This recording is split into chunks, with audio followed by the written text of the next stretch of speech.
नमस्कार सलाम। मैं हूं राम किंकर सिंह। दिल्ली तक की खास पेशकश में आपका स्वागत है। अपने सहयोगी शगुन भारद्वाज के साथ ये वीडियो आप तक पहुंचा रहा हूं। 6 जनवरी को 6 जनवरी को दिल्ली नगर निगम की पहली बैठक दिल्ली के उपराज्यपाल के आदेश पर तय है और इसके लिए पूरी तरह से तैयारी हो चुकी है। और जो कि दिल्ली की सबसे बड़ी इमारत है और दिल्ली नगर निगम का मुख्यालय है सिविक सेंटर, उसके चौथे फ्लोर पर जो तमाम तैयारियां हैं चुनाव से संबंधित वो भी पूरी कर ली गई हैं। यानी जो मंच है वो तैयार कर लिया गया है और जहां पर जो है मेयर और डिप्टी मेयर के साथ चुने हुए निगम पार्षद और तमाम लोग बैठेंगे उसकी भी व्यवस्था कर ली गई है। लेकिन एक पेंच क्या कि पहले उसी फोर्थ फ्लोर पर जब भी सदन की बैठक होती थी तो पूर्वी दिल्ली, उत्तरी दिल्ली और साथ ही साथ दक्षिणी दिल्ली नगर निगम की बैठक हर बार अलग अलग होती थी।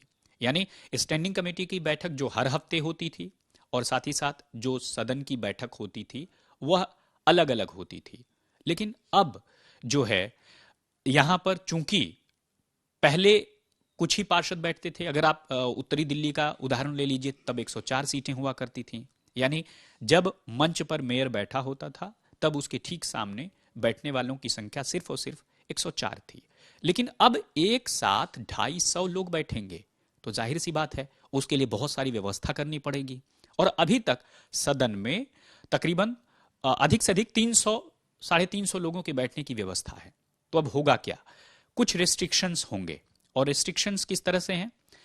पहले ये होता था कि जब चुनाव होता था या सदन की बैठक होती थी तो जो चुनाव में पार्टिसिपेट करने लोग जाते थे वहां पर उनके साथ गाजे बाजे के साथ समर्थक भी होते थे।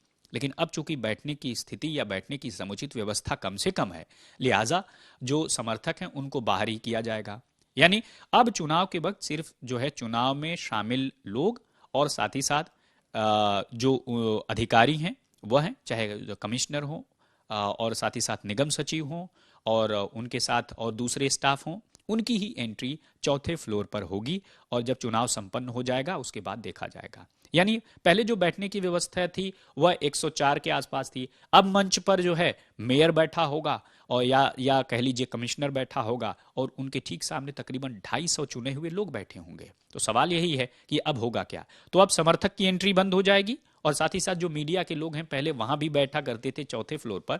तो जब कभी आप चौथे फ्लोर पर जाएंगे तो चौथे फ्लोर के ऊपर यानी जहां पर सदन की बैठकें हुआ करती हैं उसके ऊपर एक कॉरिडोर है और उसमें एक हॉल है। वहां पर बैठ करके मीडिया के लोग सदन की कार्रवाई को देख सकते हैं और काम कर सकते हैं। यानी साफ है कि हम लोगों को भी शायद जाने की इजाजत न मिले। और कई बार तो ऐसा होता है कि सदन की बैठकें जब होती हैं तो कई बार कहा जाता है कि मीडिया के लोग अलाउ होंगे, फिर कहा जाता है मीडिया के लोग अलाउ नहीं होंगे। बहरहाल कोई इसमें आश्चर्यजनक नहीं कहा जा सकता है। तो लेकिन इतना जरूर है कि इस बार चूंकि एक साथ 250 चुने हुए पार्षद आएंगे तो बैठने की व्यवस्था जो है वह थोड़ी सी इधर उधर हो सकती है और उसके लिए कई सारे प्रतिबंध भी हो सकते हैं। लेकिन इतना जरूर है कि जो तैयारियां हैं वो पूरी हो चुकी हैं। 6 दिसंबर को पहली बैठक होगी, मेयर डिप्टी मेयर का चुनाव होगा और साथ ही साथ स्टैंडिंग कमेटी के चेयरमैन का चुनाव होगा।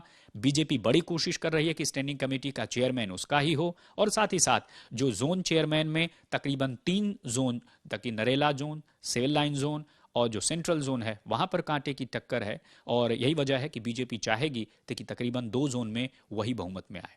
तो इस वीडियो में फिलहाल इतना ही। बने रहिए और दिल्ली तक के साथ फिर हाजिर होंगे एक नए वीडियो के साथ। तब तक आप देखते रहिए दिल्ली तक।